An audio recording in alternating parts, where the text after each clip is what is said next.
Ladies and gentlemen, would you all stand and help me to say thank you for your service to General Hawk Carlisle.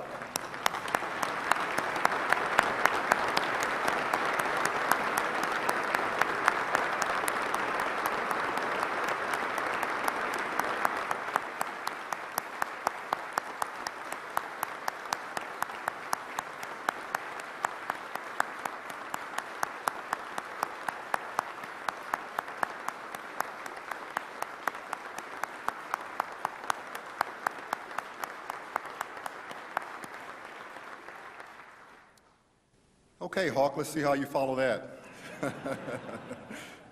So our first speaker today is the Commander of Air Combat Command at Langley Air Force Base. As the commander, he is responsible for organizing, training, equipping, and maintaining combat-ready forces for rapid deployment and employment while ensuring strategic and air defense forces are ready to meet the challenges of peacetime and air sovereignty and wartime defense. Air Combat Command provides conventional and information warfare forces to all unified commands to ensure air, space, and information superiority for warfighters and national decision makers. ACC is also used to assist national agencies with intelligence, surveillance, and crisis response capabilities. Each of you should have a full copy of General Carlisle's bio. We're very pleased to have him speak with us today. I will now turn the podium over to General Hawk Carlisle. I can't believe you did that.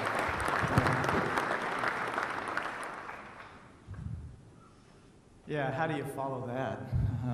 So I really was pretty chunky for a long time in my life, wasn't I? God, that was the pictures of the Fat Hawk there.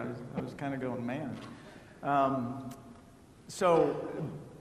Obviously, this is a tough thing, and Jillian will reap the rewards. There's nothing I can do about it. She's going to...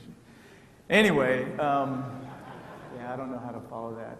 I will say, though, if you give me just a second, so I'm an emotional guy. So as most folks know, I got a week left in the Air Force. So I'll try to get through this in this one statement that I'll start with. Next Friday, it'll be, I mean, I know it's not going to be easy for me, but the gratitude ought to go the other way. I mean, you recognize me, Larry, and you showed the pictures of me in my Air Force career, but I will tell you, I'm the benefactor. What I got to do as part of our Air Force for the last 43 years, since I showed up at the Academy in July of '74, has been nothing short of extraordinary. I'm the youngest kid of a cross-country truck driver. And I got the chance to do things and go places and that are just extraordinary. And it's because of the opportunities the Air Force has given me. And I would tell you, for all you young folks out there, you are in for a ride in the greatest organization in the world. And you will get to do it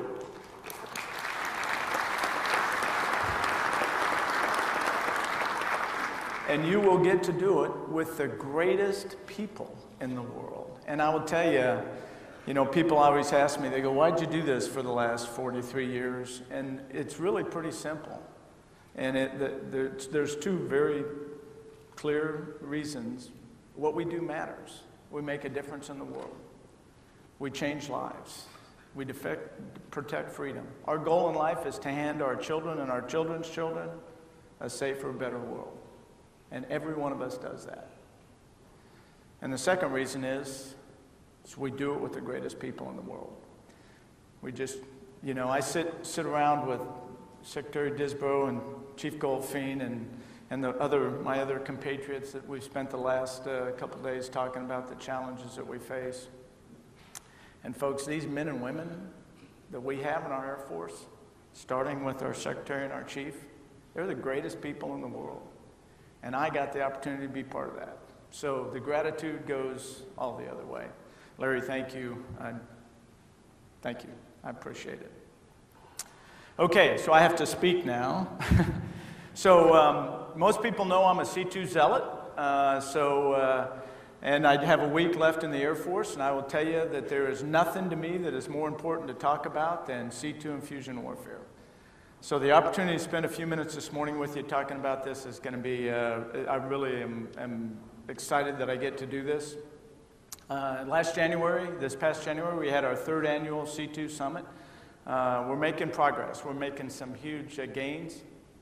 One of the greatest things that's happened, obviously our chief has gone and made multi-domain command and control one of his focus areas. He's put a spotlight on it. He's put us all working on it. He has a lead in the Pentagon that's helping us integrate and bring everything together. And I will tell you that that's incredible support for what we're trying to do. And as I go through this and we talk about some of the things that we're looking at and what we're doing in ACC is we're leading this, the C2 enterprise, and we're working with the Chief Goldfein and his lead at the Pentagon. We got a lot of work to do, but we're doing pretty darn good too. And I will tell you, at the end of the day, what our industry partners deliver and what our airmen take into battle in the way of C2 and fusion warfare is absolutely the best in the world by an order of magnitude, and we're going to continue to improve on that. So with that, I will run a quick video, and then we'll get back to it. So if I can get... Got sound? I have my coffee. I'm ready to watch radar. Where is it? Right. Ghost Rider, take Angels 10, left 30. We need air support, and we need it now. Roll in strike package Bravo on unknown target.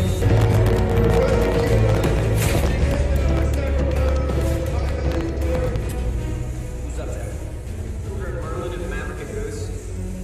Great. Maverick and Goose.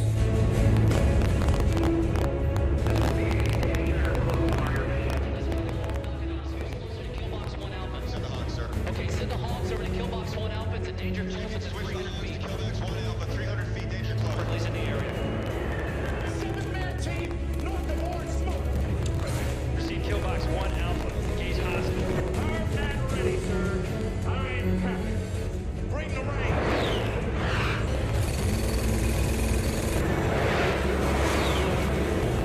Attack direction west. You're cleared hot. Showing television status on the right. 1-1, Dark Star status.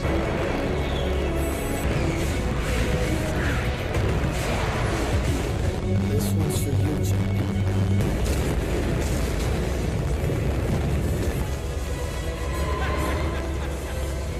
Hello, boys!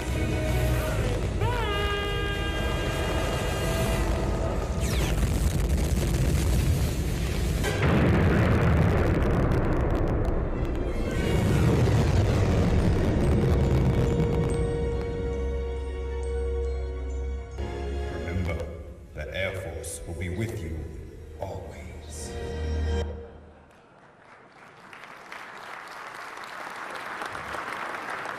As you might imagine, the ACC CAG had a really good time putting that together. They all convinced me they had to watch all those movies to make sure they got it exactly right. But think about that. That spanned 50 years and 9 different movies.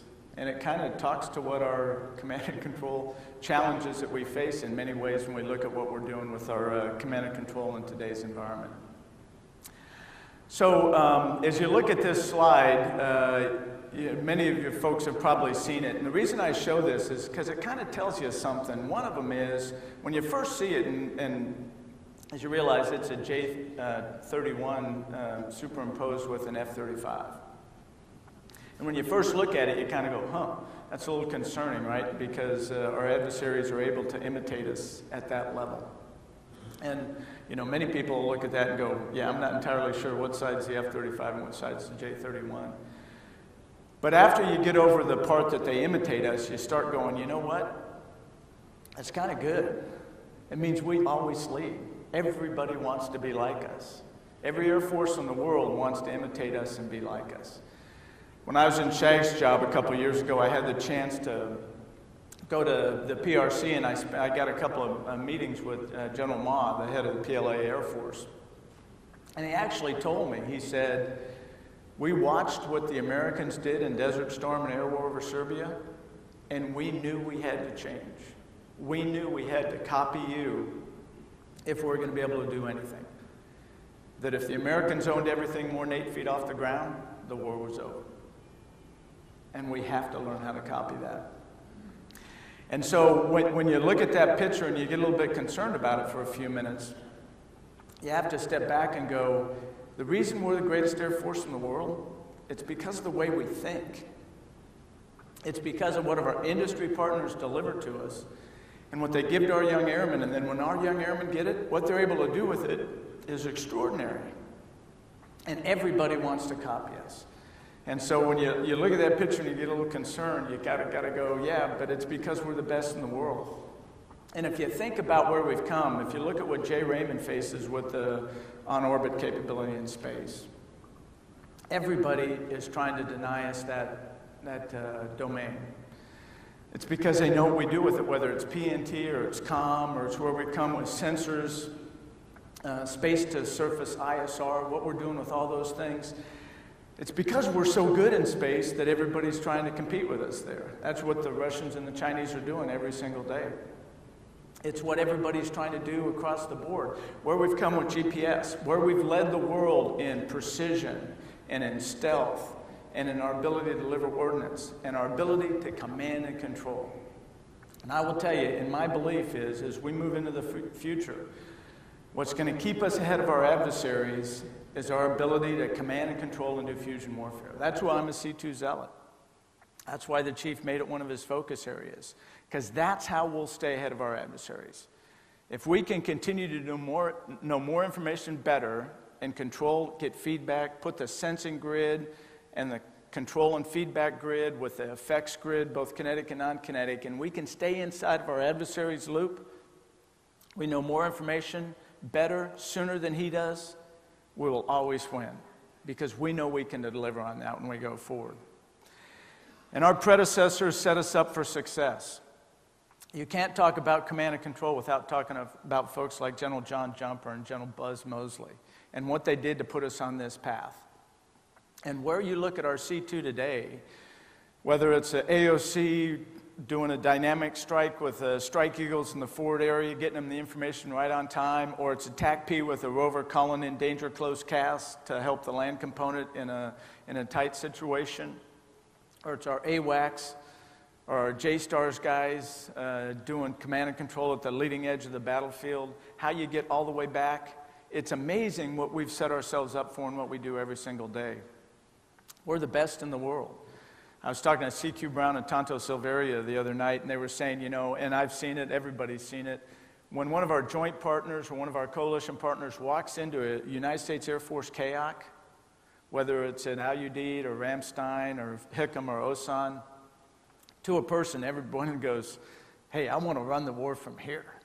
Because the command and control that we're able to do today is truly, truly extraordinary. And where we've come in our ability to execute that from the reach back all the way forward is truly amazing. And we owe a lot to our predecessors to set us up to where we're at today. But as we look at that, and this is a very simple overview, the OV1, of what our network looks like. And folks, at the end of the day, we did the best we could, but we built a bunch of stovepipe systems, and this is incredibly simplistic compared to what it really looks like. And you see the one SATCOM node to space. We all know what the command and control, whether it's the ground element, the on-orbit, the control, space control, it's an order of magnitude more complicated than that. Same thing on the cyber side. We show the cyber node there, but that's incredibly complicated. And if you look at the node in a congested and contested environment, whether it's space, air, or cyber, and how you command and control that, we've built a bunch of stovepipes. We have a Tower of Babel of our data languages. And we've got to try to figure out, today we wrap them in gateways, we wrap them in different type of algorithms to try to give us the ability to have those interconnect and talk to one another. And we're, again, our predecessors set us up for success when we got here, but we've got to figure out how to break this down and get better at it. We've got to figure out how to break through and get to the fusion part of the warfare. And when you talk about C2, every single thing in the battle space has to be an information collector and an information disseminator. And some of the things we did, like F-22s and F-35s that are going to penetrate contested airspace, that have just a wealth of information, and we haven't figured out how to get that all off board that airplane, those airplanes. We got to get to that. We got to figure out how to break these stovepipes down and bring them together. And when it gets to fusion, it's not correlation. You can't do overlays. If you want to get combat ID, if you want to get weapons quality track, you have to get to fusion, and fusion's hard. It's really hard because it's not just data, and people talk about big data and how you're going to move those things around, and again, that's incredibly important, and we have to be able to do that. But more importantly, when you talk fusion with multiple disparate sensors all over the battle space, you have to get into the mechanics of how those sensors work. You have to get into the algorithms to get fusion so that a piece of data from one sensor in one portion of the battle space can correlate, not just correlate, but fuse with information from another node, from another sensor in the battle space at a level that gives you weapons quality track, that gives you combat ID, that's not just overlays. And that fusion is hard. And that's what we're trying to get to. That's where we're headed with C2 and fusion warfare, is how do we get to that next level? How do we offboard all those things that are in the battle space? Our now Secretary of Defense, former, when he was a JIFFY-COM commander, General Mattis, coined the term command and feedback. We mentioned it the other day when we were down in MacDill. But his point was you can't control the enemy. You can't control the battle space. You can get feedback and command your forces and create effects inside the OODA loop that your adversary is working on. So how do you do that with everything that's in the battle space? How do you build that redundant and resilient network? Going back to our adversaries trying to take that away from us. I guarantee you the thing that they're attacking first and foremost today is our ability to command and control. Whether it's in the cyber realm, whether it's in the space realm, whether it's in the air domain when they're trying to push us and keep us farther away. Everything they're trying to do is deny us that command and control, because they know if we stay inside that command and feedback loop, inside of what they do, we will always win those conflicts. So how do we stay in front of them? How do we build that, that C2 infusion that gets us to the next generation? And just like we owned precision for a long time, we owned stealth. When you think about it, we owned the first stealth aircraft, F-117, late 70s, early 80s. The first time an adversary got anything close was a J-20 and the PAC-FA or T-50. We'll never own an advantage like that again, in my opinion. But what we can do, and what we are able to do, is the way we think, the way our industry delivers, and the way our airmen take advantage, and our soldiers, sailors, Marine, and Coast Guardsmen, is we take what they give us and we think better. And C2 infusion is where that thinking is going to make the difference in future warfare. Our ability to stay inside of what they're doing at a pace that they can't keep up with, as the chief talks about so eloquently, he talks about that sensing grid, and how do you build that? How do you build fusion in a disparate, interdependent sensors? How do you build a resilient and redundant network that if the enemy attacks one node, you have backup nodes, you have different self-healing ways to get the information between, and you fuse it at a level that gives you weapons quality track as well as combat ID. And then the C2 node that can't be taken down. That you have multiple paths to get information from the forward edge of the battle space to the late edge of the very forward edge to the back to the operational level. And then you have the effects grid, whether it's kinetic or non-kinetic. Whatever kind of effect you're trying to create, that you can create it. And you can do that all inside of what the adversary does. And you do it faster than they do, and you do it better than they do. And that's the future of C2 and fusion warfare and how we're going to get there. And we're making progress. We got some work to do. We, as most folks know, and our future, the AOC had a few problems, but we're making huge progress. We're making good work forward on that. We're using our FFRDCs and our national labs and our Air Force Research Lab, as well as I said, folks like MITRE and those folks that are helping us, and Lincoln, MIT Lincoln and Lawrence Livermore. We're making good progress on how to get there. And we're actually, if you look at some of the things we're doing, which we'll go to next, is as we look at some of these things that we're doing to move us down that path, we're actually making good progress. Navy, Air Force Tactical Edge, communications, there's things we can do with Link 16 that can significantly improve that capability. We can change that waveform and get a lot more capacity. One of the problems is the Link 16 architecture is filling up. With our next generation software definable radios and with the rework of that waveform, we can get that better. We can get more capacity. We can also do things like apertures or antennas, and we can defeat jamming in different ways. And we're making move and progress towards that. We're also looking at what the Navy's doing with TTNT and NIFCA-CA, and how can we integrate? How can we take advantage of that and still work forward at the leading edge? Digitally aided CAS in the air-ground integration. Great progress to that. You know, we started with the rover. If you think, you know, what the rover has done and what it did in the most recent fights and where we're going and we're moving forward with that, it truly is impressive. And we're making great progress in the rover. In the improved BMC-2 and connectivity, as we look at the platforms and we're growing them, as the chief so eloquently talks about, it's the family of systems. You know, people always try to go, well, what this airplane versus the airplane, that airplane. That's not the way we operate. We force package. We do a family of systems. We create a network and an interdependence and a capability for information to pass and fuse at a level that it's the package, it's the family of systems that create it. And if you look at our BMC-2 way forward, we're making huge progress with respect to where we're going with that as we move forward. And then the fusion piece is the one, and we all know that our industry partners here are working on it real hard. Again, our national labs, DARPA, AFRL, NRL, our FFRDCs are working really hard on that fusion, and we're making serious progress. We really are as we move forward. And we look at where we're going next with the family of systems. As part of that fusion, where does autonomy and semi-autonomy come in? Where does manned-unmanned teaming come in? Where does machine-to-machine work at a faster pace inside the adversary's OODA loop so we can do things faster than they can? And where does man need to be in that loop? And where can it be machine-to-machine? If you look at some of the things that we're doing, and whether it's DIUX or, again, going back to some of the national labs or what some of the industry partners are doing with respect to how do you do that and at what pace can you do that, and that's some of that fusion capability.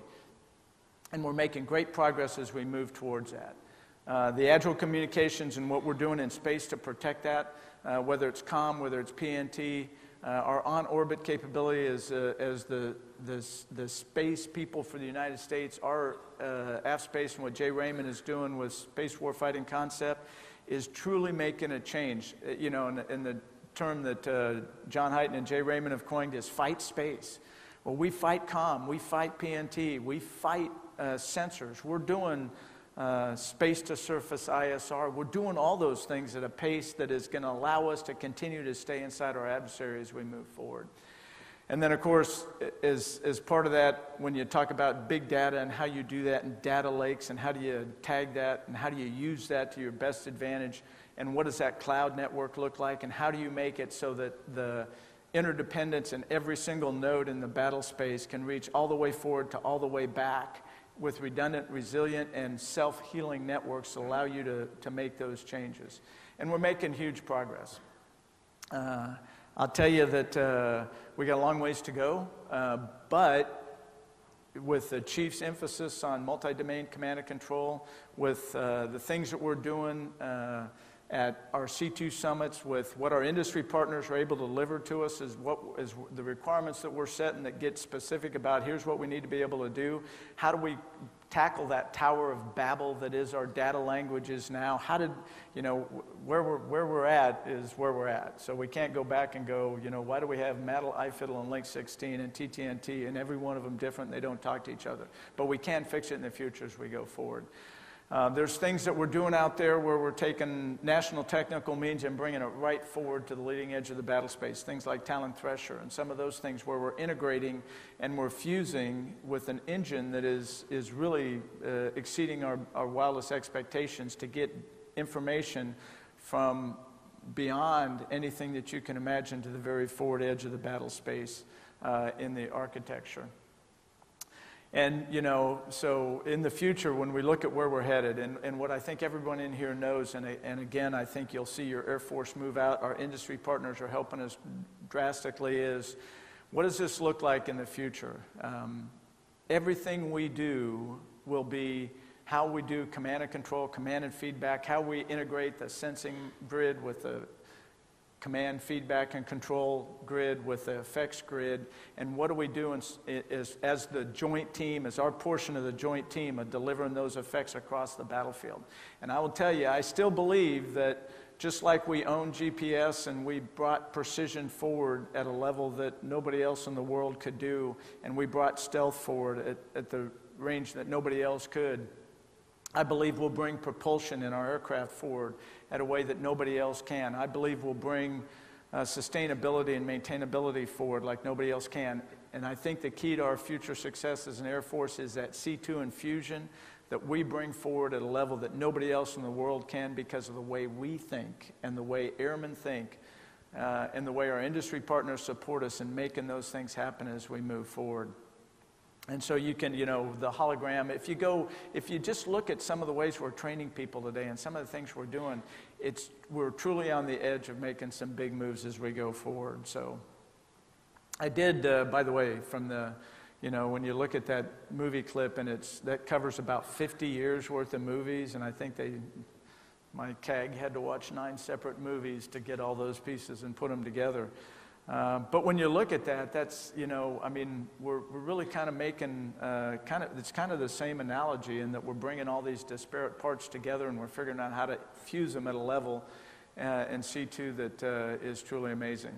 I was going to ask you, Chief, though, I think based on watching that we ought to bring a new 3-1 brevity code for clearance to fire. Bring the rain. We can see our ground component jumping on that one. Well, folks, that's kind of what I wanted to talk about to get us set. I will tell you, like I said, I'm a C2 zealot. I think the emphasis that our chief is putting on this as we move forward, what our industry partners are doing to support us and help us as we move forward in this path, where we're headed in leading the world in C2 and fusion warfare. There's some great work going on. Obviously, the chief's team lead up at the Pentagon is doing fantastic work. Killer Quast and the folks at AU are doing some fantastic work. Dash Jameson wrote a paper on fusion warfare that talks about that sensing grid and how we get that information at a level of fidelity and fuse it across the battle space to give the most capability at the very leading edge of the fight. There's some great work going on, and we're making serious progress as we move forward. So. And the fact that we're doing C2 fusion here at AFA as the center theme for this AFA, to me, is exactly the right thing to do and exactly the right time to be doing it. So, Larry, again, I appreciate that start. That was incredibly nice of you. Thank you very much. And let me just say one more time, folks. I'll have a chance to say this again, but there is no greater group of people than our United States Air Force. Soldiers, sailors, Marines, Coast Guardsmen, they're great. Our military is the greatest the world has ever seen. And if you look at our active duty, our Guard, our Reserve, our civilians, the United States Air Force, folks, it is the greatest group of people doing a mission that makes a difference in the world today. And if there's anything I would say is, if I can give back, if I can do anything because of the opportunities the Air Force has given me, they're nothing short of extraordinary. Madam Secretary, Chief, it is an honor beyond belief to serve with you, two people that I consider incredibly close friends. And I have all the confidence in our airmen and our Air Force and our leadership that's going to take this Air Force to the next level. God bless you all. Thank you very much. Thank you, Herb. Have a couple of questions? Sure. Okay. Thank you.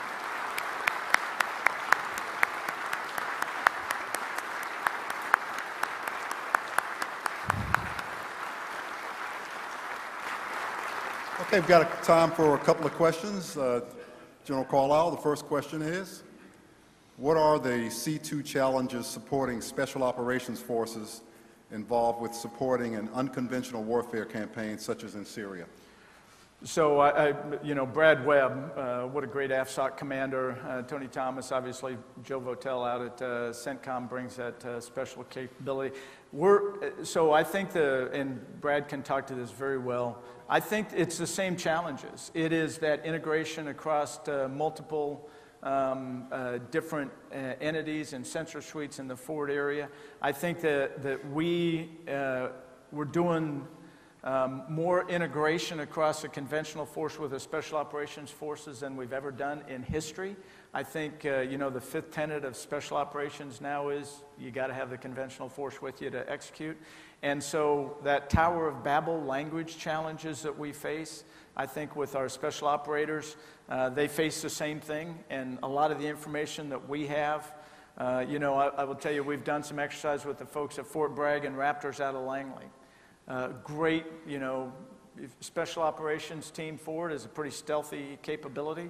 F-22, pretty stealthy capability. You tie those two together, you have two stealth platforms that can create an effect in a battle space that is beyond what most people think. So it's basically, in my opinion, it is the same challenges as how you get that Tower of Babel in data languages and links and architecture so that they all speak to each other at a level that's fused and gives the right information at the right time in the right place with those assets. And I think the good news for us, and Brad, when you talk to him, I think will reinforce this, is we are making great progress. And part of it is what we've done over the last, 20 years, 30 years, is it's become closer and closer and closer, the relationship and the interdependence and the work together between the conventional force and the special operators. And I do believe that from an air perspective, we probably do that better, even better, because we provide so much with respect to both the sensing grid and the effects grid as we move forward. So that's... Okay, thanks, Hawk. What is your vision for graduates of the C2 Warrior Advanced Course as we develop operational warfare leaders? So that's a great question. Big discussion at the last C2 summit about the C2 expertise we need in our Air Force.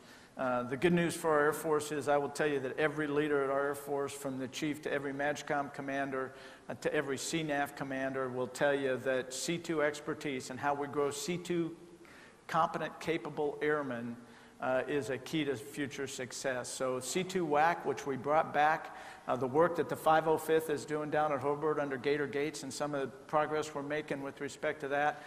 The discussion is when you bring your C2 expertise airmen, how do you make sure you identify them? How do you give them credit? We'll talk about it, I think, later in a panel with General Roberson from AETC, and I are going to be on a panel where we talk about how do we train airmen in the future. That C2 piece and that fusion warfare piece is a core competency of the United States Air Force. So what we learn in C2 WAC, how we put more of that C2 expertise and competencies back into SAS, how we put it back into professional military education at all levels, whether it's our NCOs and senior NCOs, our junior and mid-grade officers, our senior officers. But I see C2 WAC expertise being highlighted, being brought back. We're going to identify that core expertise. What we kind of came up with at the C2 Summit was, we probably will still grow up in a discipline, whatever that is. The discipline can be a domain, space, cyber, or air. It can be intel. It can be other different areas. But at some point, there'll be a group of those folks that have core expertise in an area, and they will become C2 expertise, C2 WAC, potentially SAS grad, some of those, and then as their career progresses, they'll stay or continue to come back to the C2 enterprise for the Air Force. So that's kind of what we looked at, but it is a competency that we have got to continue to develop in our Air Force. Okay, great. What is the current state of what used to be called air-sea battle, and how are we building combat connections with the Navy? Well, that's it's still there. I don't, names really don't matter. But I think the integration you saw at the bottom level there, the integration of Navy Air Force tactical integration at the leading edge. If you look what Shags O'Shaughnessy and PACOM and Harry Harris and Not So Swift are doing out in the Pacific, you look at what Magoo Walters is doing in the same realm with respect to the Med, the integration between the Navy and the Air Force and our ability in an air, maritime, land, air, maritime, surface, and subsurface capability. We are increasing that drastically, going back to stealth platforms, tie an F-22 with a huge magazine depth of a submarine, both stealth platforms. You got a sensor aboard an F-22, you got submarine with a large number of TLAMs. Now you get a capability that integrates across the maritime, multi-domain command and control. So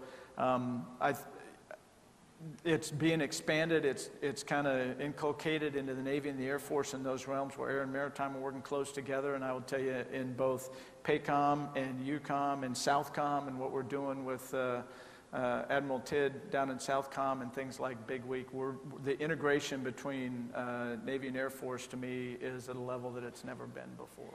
And one last question. You've had a long and distinguished career. Is there one thing that you can think about or mention that has been your best memory of the Air Force? Other than AFA Symposium. Yeah, that's my... Calling Larry Spencer my good friend, that's one of them. So, I don't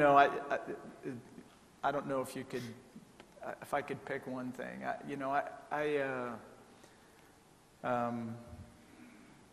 Get nostalgic in my old age, and I appreciate Secretary Peters being here because, I feel like we're generationally very close. So, if the Secretary's husband was here, that would be the other person that would keep. If Diz Isbro was here, me and Diz and Secretary Peters, we'd all kind of be going, hey, remember when? I will tell you, there's been incredible experiences in the friendships and relationships. It's all about the people. It's about the incredible quality, character, the dedication, the discipline of people that we have in our Air Force, from our junior airmen that we bring in and how we grow them and train them, I'll tell you, sitting around the table at the Corona that we just left with Secretary Disbrow and John Goldfein, the Chief Wright, our new Chief Master Sergeant of the Air Force, and what I consider the greatest family and friends that anybody could ever ask for, and the other leaders in the Air Force, sitting at that table having those kind of discussions with these incredible men and women has been the greatest experience I've ever had. Well, General Carlisle, thank you so much for your presentation. Thank you so much for your impeccable service. We would like to present to you and make you officially an Airman for Life. And there's also a sticker here for your car. Now, Hawk and I are going to be neighbors, and I expect to see this sticker on the back of your car. It'll be on the Corvette. You got it. So, thank you so much. Thanks, brother. Appreciate it. Thanks, man. Very nice. Thank you. Thanks, Brad. I appreciate it. Thank you. Great job.